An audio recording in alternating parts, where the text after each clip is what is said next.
ध्यान की यात्रा अज्ञात की यात्रा है।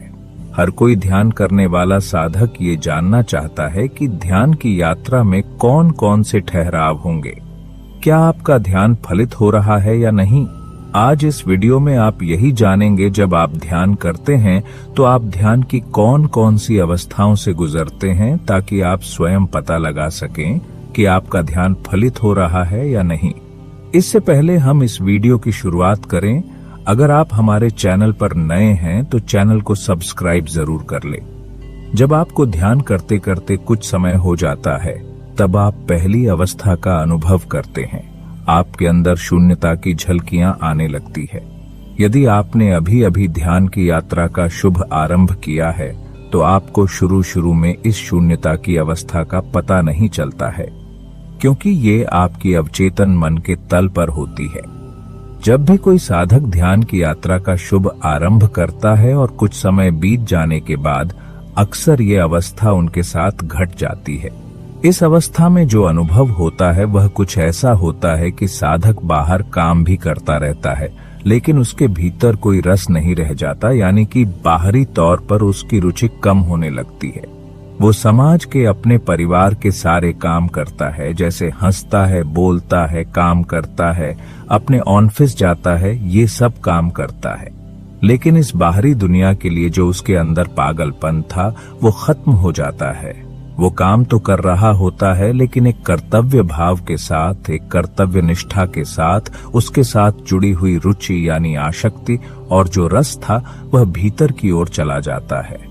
और यही साधक अपने भीतर एक शून्यता का अनुभव करने लगता है। एक अपार शांति सी महसूस होने लगती है। ये शांति उस शांति से बिल्कुल भिन्न होती है जब आप कुछ भी हासिल करना चाहते हो और वह वस्तु आपको मिल जाती है।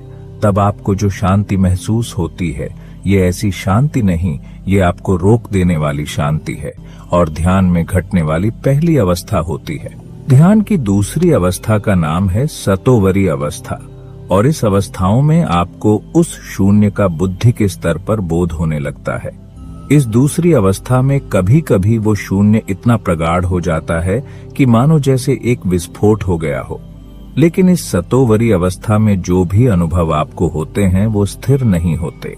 आपके भीतर एक प्रकाश होता है और फिर अंधेरा हो जाता है, विस्फोट होता है और कहीं खो जाता है, रोशनी होती है और फिर अंधेरा हो जाता है। इस तरह का अनुभव आपको कई बार होता है। ये अवस्था आपको कितनी बार भी घट सकती है, इस तरह का प्रकाश कितनी बार भी हो सकता है, लेकिन ये अवस्था आपके अंदर प्यास लगा देती है। सतोवरी अवस्था में आपको जो प्रकाश की झलकियां मिलती है वो बड़ा गजब का अनुभव होता है। इस अनुभव के होने के बाद अब आप भटक नहीं सकते। आपको यही से वो रास्ता और मंजिल साफ साफ दिखाई देने लगते हैं। एक बात यहाँ साफ हो जाती है कि जिसकी तलाश है वो असल में है, और परमात्मा के प्रति एक श्रद्धा का जन्म हो जाता है, क्योंकि उसकी झलकियां आपके अंदर घाटित होने लगती है। अब आप जान लेते हैं कि परमात्मा कोई छोटी चीज नहीं, वो असल में है। अब वो चाहे आपको जन्म जन्म तक ना मिले, लेकिन अब आपको पता है कि वो है, और आपके भीतर उस परमात्मा के प्रति एक अटूट श्रद्धा का जन्म हो जाता है। और जैसे जैसे यह श्रद्धा गहन होने लगती है, वैसे वैसे आप सतोवरी से समाधि की तरफ जाने लगेंगे। और फिर तीसरी अवस्था, जिसे समाधि की अवस्था कहा गया है, ये समाधि आपके भीतर क्षण भर के प्रकाश के जैसी नहीं है। एक बार प्रकाश उत्पन्न हो गया, रोशनी हो गई तो हो गई। जो सूरज आपके अंदर अंधेरे में उग गया तो उग गया, फिर से प्रकाश की झलकियां मिली और फिर अंधेरा हो गया। इसमें ऐसा कुछ नहीं होता। समाधि की अवस्था में जो प्रकाश आपके अंदर खिलता है वह स्थिर हो जाता है, और ये समाधि साधक की अंतिम अवस्था होती है। समाधि की अवस्था को प्राप्त करने के बाद साधक बुद्धत्व को उपलब्ध हो जाता है, निर्वाण को प्राप्त कर लेता है, और यही मोक्ष है।